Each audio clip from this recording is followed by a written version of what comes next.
వ్యవసాయం అంటేనే హీనంగా చూసే స్థాయికి పడిపోయింది మన విద్యా వ్యవస్థ కనుక.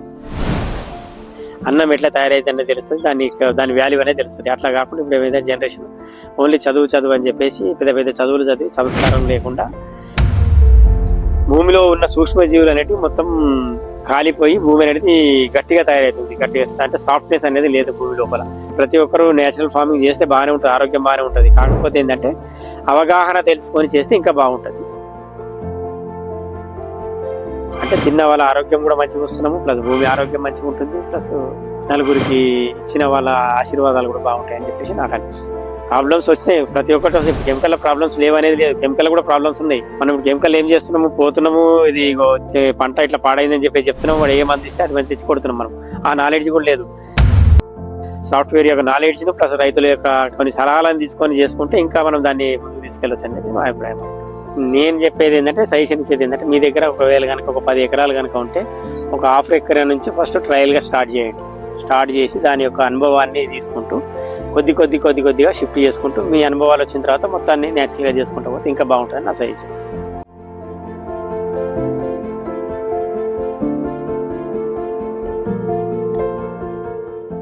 మన ఫుడ్డే మెడిసిన్. ఆ ఫుడ్ కరెక్ట్ కనుక తీసుకుంటే బాడీ లోపల ప్రతి ఒక్క ఆర్గాన్ని మనం సపోర్ట్ చేసుకుంటూ మంచి ఆలోచన వైపు నడిపిస్తుందని చెప్పేసి నేను బలంగా నమ్ముతున్నాను.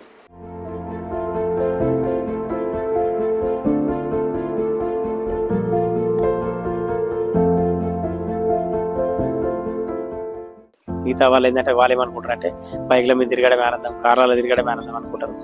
మన ఆరోగ్యం కనుక మనం కలగాలనుకుంటే, మనం మంచి ఆహారం తినాలనుకుంటే మనం కష్టపడి పని చేసి మన భూమి లోపల పండించుకొని ఆరోగ్యం ఆనందం అంటే అది నాకు తెలిసిన కాడికి చేయించే వాళ్ళని ఉంటూ చేసే వాళ్ళని మోటివేషన్ చేసుకుంటూ మనం చేస్తూ అందరినీ కలుపుకొని తీసుకెళ్ళినప్పుడే మనం ముందరికి వెళ్తాం. ఎవరైనా కానీ ఒక్కడే చేయరు, నలుగురు కలిస్తేనే మనము యూనిటీ అనేది ఏర్పడుతుంది. ఆ యూనిటీ ద్వారానే మనం ఏదైనా సాధించగలం.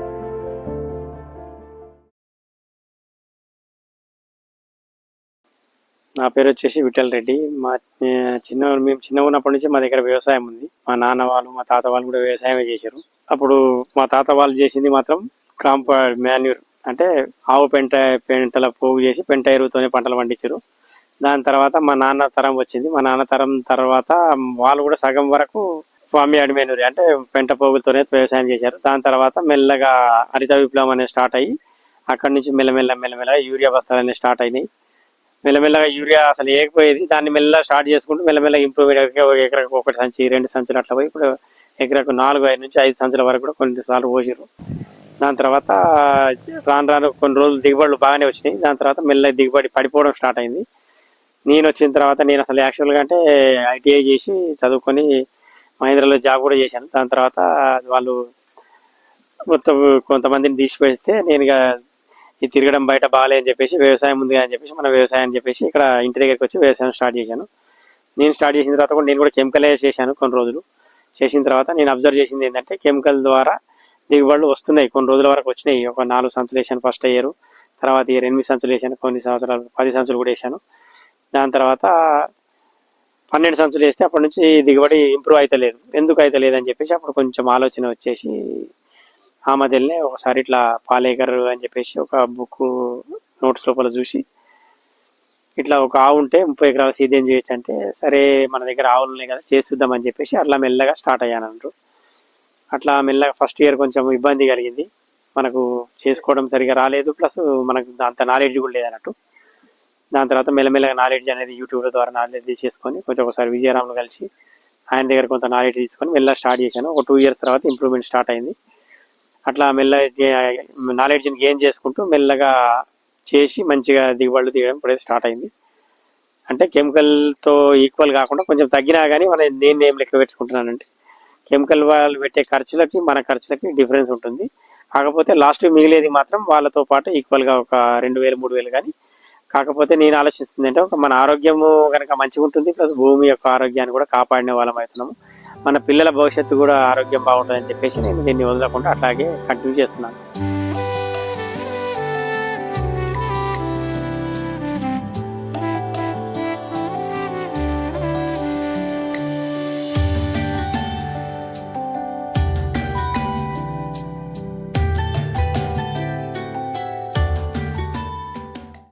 కెమికలే అని కాకుండా న్యాచురల్ డిఫరెంట్ మెథడ్స్ ఉన్నాయి. మనకు నచ్చిన మెథడ్ని చేసుకుంటూ డిఫరెంట్ వాళ్ళని ఫాలో అవుతూ మనకు ఏది నచ్చితే అది మనం చేసుకుంటూ మనకు నచ్చింది మనం ఇంకోరి సలహా ఇస్తూ వాళ్ళని కూడా మార్చే ప్రయత్నం చేస్తే అంటే తిన్న వాళ్ళ ఆరోగ్యం కూడా మంచిగా వస్తున్నాము, ప్లస్ భూమి ఆరోగ్యం మంచిగా ఉంటుంది, ప్లస్ నలుగురికి ఇచ్చిన వాళ్ళ ఆశీర్వాదాలు కూడా బాగుంటాయని చెప్పేసి నాకు అనిపిస్తుంది. ప్రాబ్లమ్స్ వచ్చినాయి, ప్రతి ఒక్కటి వస్తాయి. ఇప్పుడు కెమికల్ ప్రాబ్లమ్స్ లేవనేది లేదు, కెమికల్ కూడా ప్రాబ్లమ్స్ ఉన్నాయి. మనం ఇప్పుడు కెమికల్ ఏం చేస్తున్నాము, పోతున్నాము ఇది పంట ఇట్లా పాడైందని చెప్పి చెప్తున్నాము, వాడు ఏ మంది ఇస్తే అది మంది తెచ్చి కొడుతున్నాం. మనం ఆ నాలెడ్జ్ కూడా లేదు. ప్రతి ఒక్కరు నేచురల్ ఫార్మింగ్ చేస్తే బాగానే ఉంటుంది, ఆరోగ్యం బాగానే ఉంటుంది. కాకపోతే ఏంటంటే అవగాహన తెలుసుకొని చేస్తే ఇంకా బాగుంటుంది. అవగాహన లేకుండా వచ్చి సగం చేసి మళ్ళీ అసలు వదిలిపెడితే అది మీకు కూడా ఇదే అనిపిస్తుంది, ఎందుకంటే బాగాలేదని ఒక రిమార్క్ అనేది వస్తుంది. అట్లా కాకుండా కొంచెం అవగాహన పెంచుకొని నాలెడ్జ్ అనేది గెయిన్ చేసుకుని, లేకుంటే పక్క రైతులు ఎవరు చేస్తారు ఆ ఏరియాలో, మీ ఏరియాలో సెర్చ్ చేయండి ఎవరు చేస్తున్నారు, వాళ్ళ దగ్గర కొంచెం నాలెడ్జ్ తీసుకోండి. వాళ్ళతో పాటు చర్చ చేసుకుంటూ మీరు చేస్తే ఇంకా బాగుంటుందని చెప్పేసి నా అభిప్రాయం. మీ సాఫ్ట్వేర్ యొక్క నాలెడ్జ్ను ప్లస్ రైతుల యొక్క కొన్ని సలహాలను తీసుకొని చేసుకుంటే ఇంకా మనం దాన్ని ముందుకు తీసుకెళ్ళొచ్చు అని చెప్పి నా అభిప్రాయం. మనకు ఎవరైనా కానీ ఒక్కడే చేయరు, నలుగురు కలిస్తేనే మనము యూనిటీ అనేది ఏర్పడుతుంది. ఆ యూనిటీ ద్వారానే మనం ఏదైనా సాధించగలుగుతాం. పైలేరు మోడల్ ఎందుకు చేయాలనిపించింది అంటే సుభాష్ పాలేకర్ చెప్తుంటాడు, ఎందుకంటే ఫుడ్ ఫారెస్ట్ మోడల్ అని చెప్పేసి మన మొక్కలమే కాకుండా మనం తినే ఆహారం కూడా మన దగ్గరనే ఉండాలని చెప్పేసి ప్రతి ఒక్క పండ్ల తోటలు మన దగ్గరనే ఉంటాయి, కూరగాయలు మనం పండించుకోవచ్చు. పైలేరు మోడల్ లోపల ఒక 60/60 లోపల 81 మొక్కలు వస్తాయి. దాంట్లో పాటు ఫస్ట్ ఇయర్లో మాత్రం కూరగాయలు తీసుకోవచ్చు, ఆకుకూరలు తీసుకోవచ్చు, తీగ జాతి కూడా తీసుకోవచ్చు. 4 పెద్ద వృక్షాలు వస్తాయి, మహావృక్షాలు 4, మామిడి 4 కార్నర్స్ 4, మిడిల్లో వచ్చేసి కొబ్బరి, మళ్ళీ ఒక 16 వచ్చేసి మనకు పప్పాయ వస్తాయి, 20 వచ్చేసి బనానా వస్తాయి, మళ్ళీ 32 వచ్చేసి మునగ చెట్లు వస్తాయి అన్నట్టు. అరటికి బొప్పాయికి మధ్యన మునగ రావాలి, దాని లోపల అది నైట్రోజన్ ఫిక్స్ చేస్తుంది అన్నట్టు. న్యాచురల్గా పండించుకొని న్యాచురల్గా తింటే మన ఆరోగ్యం మంచిగా ఉంటుంది, సాయిల్ కండిషన్ కూడా బాగుంటుంది. భూతాపాన్ని కూడా మనం కొంతవరకు తగ్గించిన వాళ్ళం అవుతాం పైలేరు మోడల్లో. చిన్న చిన్న రైతులకు నేను ఇచ్చే సలహా ఏంటంటే ప్రతి ఒక్కరు కనుక 60/60 లోపల ఒక బాక్స్ కనుక చేసుకుంటే సంవత్సరం సరిపడా మనకు కూరగాయలు లేకుంటే ఆకుకూరలు కానీ లేకుంటే పండ్ల చెట్లు కానీ దాంట్లో పని ఉంటాయి. కాబట్టి అన్ని మనకే ఇంటి దగ్గరనే మన పిల్లలకే మనం విషయం లేని ఆహారాన్ని తినిపించిన వాళ్ళం అవుతాం. మన ఆరోగ్యం కనుక మనం కలగాలనుకుంటే మనం మంచి ఆహారం తినాలనుకుంటే మనం కష్టపడి పని చేసి మన భూమి లోపల పండించుకొని ఓ నలుగురు తినబెడితే ఆ తృప్తి కనుక మనకు కలిగితే దాన్ని మించిన తృప్తి అనేది లేదు. ఆరోగ్యం ఆనందం అంటే అది నాకు తెలిసిన కాడికి అయితే. మిగతా వాళ్ళు ఏంటంటే వాళ్ళు ఏమనుకుంటారు అంటే బైక్ల మీద తిరగడమే ఆనందం, కార్లలో తిరగడమే ఆనందం అనుకుంటారు. అన్నం ఎట్లా తయారైతే తెలుస్తుంది, దాని వాల్యూ అనేది తెలుస్తుంది. అట్లా కాకుండా ఇప్పుడు ఏదైతే జనరేషన్ ఓన్లీ చదువు అని చెప్పేసి పెద్ద పెద్ద చదువులు చదివి సంస్కారం లేకుండా అసలు వ్యవసాయం అంటేనే హీనంగా చూసే స్థాయికి పడిపోయింది మన విద్యా వ్యవస్థ అన్నట్టు. దాంట్లో కూడా కొంచెం మార్పు వచ్చి వ్యవసాయము ప్లస్ ఎడ్యుకేషన్ రెండు కలిపి కనుక చేయగలిగితే మనం ఇంకా ఇంప్రూవ్మెంట్స్ తీసుకురావచ్చు. వ్యవసాయంలో కూడా టెక్నాలజీ తీసుకురావాలి, టెక్నాలజీ తీసుకొచ్చి దాని లోపల టెక్నాలజీని జోడించి ఇంకా ఈజీగా అయ్యే మెథడ్లో ప్రయత్నం చేస్తే ఇంకా మన భారతదేశాన్ని ముందుకు యువత ఇంకా ముందుకు తీసుకెళ్ళగలుగుతుంది అనేది నా అభిప్రాయం అన్నట్టు. జీవామృతం మనకు ఒక దేశవాళీ ఆవుది 24 గంటల లోపల పేడను, తాజా పేడను తీసుకొచ్చి మనం ఒక బకెట్లో దానికి కల్లాపి కలిపినట్లు కలిపేసి 200 లీటర్ ఆఫ్ వాటర్ డ్రమ్ లోపల 10 కిలోల ఆవు పేడ, 10 లీటర్ల ఆవు మూత్రము, ద్విదళాల పిండి ఒక 2 కిలోలు, 2 కిలోల బెల్లాన్ని ఒక వరం మీద గట్టు మీద మట్టి అయినా లేదంటే చెట్టు కింద మట్టి అయినా కానీ ఒక పిడికడి తీసుకొని డ్రమ్లో వేసేసి దాన్ని క్లాక్ వైజ్ డైరెక్షన్లో ఒక 2 మినిట్స్ తిప్పి పొద్దున సాయంత్రం 2 టైమ్స్ దాన్ని నీడలో కనుక పెట్టేసి ఒక 48 అవర్స్ కనుక దాన్ని ఉంచితే జీవామృతం అనేది తయారైంది అన్నట్టు. ఆ జీవామృతాన్ని మనము స్ప్రే చేయాలి కూడా 1:10 లోపల స్ప్రే చేయాలి, డైరెక్ట్ చేసి వాటర్ లోపల. లేదంటే వాటర్లో ఇచ్చుకోవాలనుకుంటే డ్రిప్ ఉంటే దాన్ని వడగట్టేసి డ్రిప్ ద్వారా ఇచ్చుకోవచ్చు. లేదంటే ఫ్లడ్ ఇరిగేషన్లో దానికి ఒక డ్రమ్కి నల్ల పెట్టేసుకొని సన్నగా వాటర్ వదులుతూ ఆ ఫ్లడ్ ఎక్కడైతే పడుతుందో దాని లోపల వదిలితే ఆల్రెడీ దాంట్లో మిక్స్ అయిపోయి వెళ్ళిపోతుంది అన్నట్టు. అది పంటకు ఉపయోగం. దాని లోపల సూక్ష్మజీవులు ఉంటాయి. సూక్ష్మజీవులు ఎట్లా ఉంటాయంటే అవి మన భూమి లోపల ఆల్రెడీ అన్ని న్యూట్రియంట్స్ ఉన్నాయి, న్యూట్రియంట్స్ లేవని కాదు, అవి అవైలబుల్ ఫామ్లో లేవు. అవైలబుల్ ఫామ్లోకి రావాలంటే ఈ సూక్ష్మజీవులు అనేది యాక్టివేట్ చేస్తాయి అన్నట్టు. ఈ జీవామృతం వదలడం ద్వారా నార్మల్ స్టేజ్లో ఉన్న వానపాములు కూడా పైకి కిందికి వచ్చి దానికి మనకు చేయాల్సింది ఏంటంటే దాన్ని మల్చింగ్ చేయాలి. లేకుంటే చెరుకు చెత్తతో కలుపుతారా, లేకుంటే పంటలను పెట్టి కనుక మల్చింగ్ చేస్తారా, అంతర పంటల కింద మల్చింగ్ చేస్తే మనకు దానికి మైక్రోబియల్ కండిషన్ కనుక చేయగలిగితే యాక్టివేట్ అయ్యి మనకు మంచి దిగుబడులు ఇచ్చి ఆరోగ్యకరమైన పంటలను పండిస్తూ మనకు మంచి ఆహారాన్ని ఇస్తాయని చెప్పేసి మేము నమ్ముతున్నాం. మెయిన్ అంటే ఇప్పుడు మనకు మెయిన్ క్రాప్ ఒకటి సెట్ చేసుకొని మిగతా అంతర పంటలు కనుక పెట్టుకుంటే 90% వరకు క్రాప్ అనేది కలుపు అనేది తగ్గించవచ్చు. మనం ఏంటంటే ఒకటే పంట ఏక పంటలు అనేది పెట్టుకుంటూ పోవడం వల్ల మనకు ఈ కలుపు సమస్య కూడా పెరుగుతున్నది. మనకు మల్టిపుల్ క్రాప్స్ ఉంటుంది. ఏమిటంటే ఒక క్రాప్ ఏంటంటే ఒక క్రాప్ 20 రోజులకు వస్తుంది, ఒక క్రాప్ 40 రోజులకు వస్తుంది, అట్లా షెడ్యూల్ ఉంటుంది అన్నట్టు. 20 రోజుల క్రాప్ని తీసేసిన తర్వాత కొంచెం గడ్డి ఆల్రెడీ వెళ్ళిపోతుంది దాని లోపల. ఇప్పుడు మనము ఇంతకుముందు మన పెద్దలు ఏం చేసేదంటే మల్టిపుల్ క్రాప్స్ పెట్టేది, ఏకదళం ద్విదళం అని చెప్పేసి. అట్లా క్రాప్స్ పెట్టడం వల్ల ఏంటంటే 2 పంటల ద్వారా మనకు ఆదాయం వస్తుంది. ఒకేసారి కాకుండా 3 నెలల క్రాప్ ఒకటి ఉంటుంది, 90 డేస్కే క్రాప్ వచ్చేస్తుంది. ఒకేసారి మినిమల్ అయితే 80 నుంచి 90 రోజుల మధ్యలో వచ్చేస్తాయి.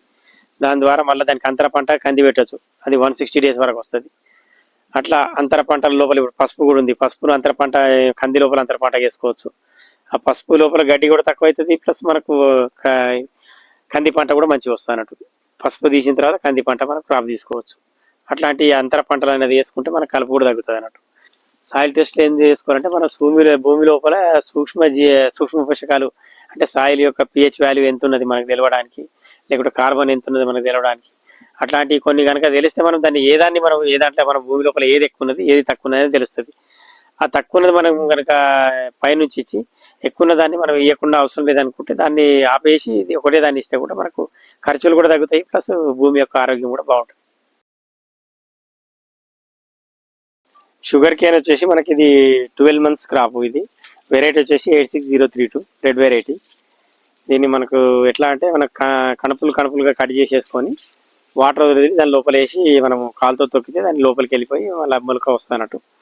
దాన్ని మనం ఏం చేయాలంటే మనం న్యాచురల్ ఫార్మింగ్లో కనుక వండియాలనుకుంటే ఘనజీవామృతం ఒక 400 kg తీసుకొని దాన్ని చల్లంబడి చల్లుకొని ఇచ్చేస్తే మళ్ళీ డ్రిప్పుల ఎవ్రీ 20 daysకి ఒకసారి జీవామృతం ఇచ్చుకుంటూ వీలైతే మనకు స్ప్రేలు కూడా చేసుకుంటే బాగుంటుంది. ఒక 15 రోజులకు ఒకసారి వీలు కాని పక్షంలో ఓన్లీ జీవామృతం అనుకో వదిలేస్తే ఇంప్రూవ్మెంట్ వస్తుంది. షుగర్ కేన్ దగ్గర మాకు గంగా గోదావరి అని షుగర్ కేన్ ఫ్యాక్టరీ ఉంది అన్నట్టు. వాళ్ళ ఫ్యాక్టరీ వాళ్ళు ఏంటంటే అగ్రిమెంట్ చేసుకుంటారు, మా దగ్గరకు వచ్చి అగ్రిమెంట్ చేసేసుకొని ఏం చేస్తారంటే మీ క్రాప్కు ఇంత ఇస్తామని చెప్పేసి ట్రాన్స్పోర్ట్ మాదే ఉంటుంది, లేబర్ కటింగ్ మాదే ఉంటుంది అని చెప్పేసి మాట్లాడతారు అన్నట్టు వారు. అందుకని చెప్పేసి మేము దానికి ఎక్కువ ప్రిఫరెన్స్ ఇస్తున్నాము. ఎందుకంటే ఈ రోజుల్లో లేబర్ అనేది చాలా ఎక్కువ ఎక్స్పెండిచర్ అవుతుంది, కాస్ట్ అనేది పెరిగిపోతుంది. దాని ద్వారా మాకు కూడా ఏంటంటే ఫ్యాక్టరీ వాళ్ళు ఇస్తున్నారని చెప్పేసి మాకు కూడా కొంచెం భారం తగ్గుతుందని మేము దానికి ఎక్కువ ప్రిఫరెన్స్ ఇస్తున్నాం అన్నట్టు. ఈ ఏరియాలో ఫ్యాక్టరీ ఉందని చెప్పేసి ఇదేంటంటే ఎకరాకు యావరేజ్గా 40 tons నుంచి 60 tons వరకు వస్తుంది. దాని లోపల మాకు ఖర్చులన్నీ పోగు ఒక 3000 రూపాయలు టన్నుకి మిగులుతుంది అన్నట్టు. ట్రాన్స్పోర్టు కటింగ్ పోగా ఒక 1,20,000 కనుక మనకు లెక్క కడితే ఒక 50,000 నుంచి 60,000 మనకు ఫెర్టిలైజర్కి దానికి ఖర్చు పెడుతున్నారు, కలుపులకు కానీ జిడి కట్టడానికి అని చెప్పేసి. మిగిలేదు ఒక 50,000 మిగులుతుంది అన్నట్టు.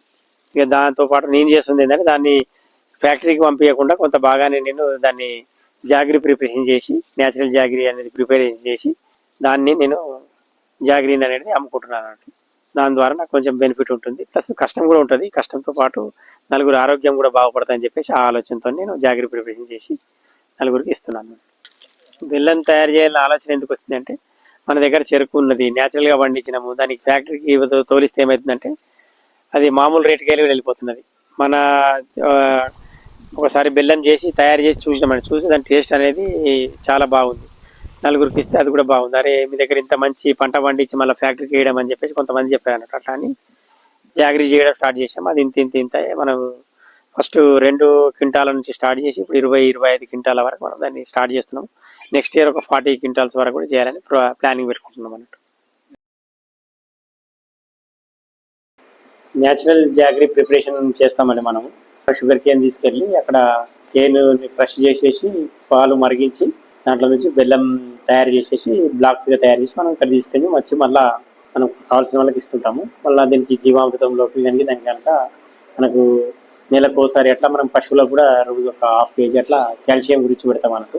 అంటే ఎంతోమంది తయారు చేసేది ఏంటంటే కెమికల్ వేసి వాళ్ళు క్రాప్ అనేది గ్రో చేస్తారు. మనం కెమికల్ వేయకుండా న్యాచురల్గా క్రాప్ గ్రో చేసేసి న్యాచురల్గానే జాగ్రీ ప్రిపరేషన్ చేస్తున్నాం అన్నట్టు. జాగ్రీ వచ్చేది మాత్రం 12 months తర్వాతనే జాగ్రీ మనకు బయటకు వస్తుంది అన్నట్టు. 12 months కాకుండా కానీ కొంచెం జాగ్రీ అనేది పాడైపోతుంటుంది అన్నట్టు. అంటే ఇయర్లీ వన్స్ అది చేసుకుని స్టాక్ పెట్టేసుకొని ఇయర్ వరకు మనం దాన్ని సేల్ చేసుకోవాలి. మధ్య దళారీలను కనుక తీసేసి మనము రైతు నుంచి కనుక కన్జ్యూమర్ కనుక ఇవ్వగలిగితే రైతుకు అంతకన్నా బెనిఫిట్ ఏం లేదు. మళ్ళీ తిన్న వాళ్ళు అక్కడ మంచిగా ఉంటారు, ఇక్కడ తీసుకున్న వాళ్ళు వీళ్ళు కూడా మంచిగా ఉంటారు, హ్యాపీగా ఉంటారు. ఇన్ ఫ్యూచర్లో రైతులను అందరినీ కలుపుకొని వాళ్ళని కూడా మోటివేషన్ చేస్తూ వాళ్ళని కూడా నేచురల్ ఫార్మింగ్ పై తీసుకొచ్చి వాళ్ళ ప్రోడక్ట్స్ని కూడా అందరం కలిపి అమ్మే ప్రయత్నం కూడా మనం చేసుకుందామని ప్లాన్ చేస్తున్నాం. ఫస్ట్ మనం హ్యాపీగా ఉండాలనుకుంటే మనము ఆదాయాన్ని కొద్ది రోజుల పాటు కొద్ది పక్కన పెట్టేసి ఫస్ట్ ఆరోగ్యంగా మనం ఫుడ్ తీసుకుంటే ఆలోచన అనేది దానంతరం అదే వస్తుంది. ఇన్ ఫ్యూచర్ లోపల ఏంటంటే మంచి ఆరోగ్యం తీసుకుంటే మంచి బుద్ధులు వస్తుంది.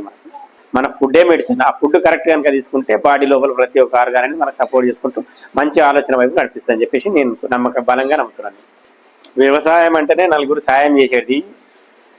మనం ఒకరికి చేయితోని ఇవ్వగలిగేది కానీ తీసుకునేది మనం ఏం లేదు. ప్రతి ఒక్కరికి ఏంటంటే వ్యవసాయంలో ప్రతి ఒక్కరికి మనం ఎవరు వచ్చినా కానీ మనకు లేదు అనేది దానం చేయడం వల్ల ఆ సంతృప్తి వేరుంటుంది. మనకు ఆ దానాన్ని చేసుకుంటూ వాళ్ళ ఆశీర్వాదాలు తీసుకుంటూ పోతే మనం ఇంకా ఇంకా పైకి ఎదుగుతామని చెప్పి నా నమ్మకం.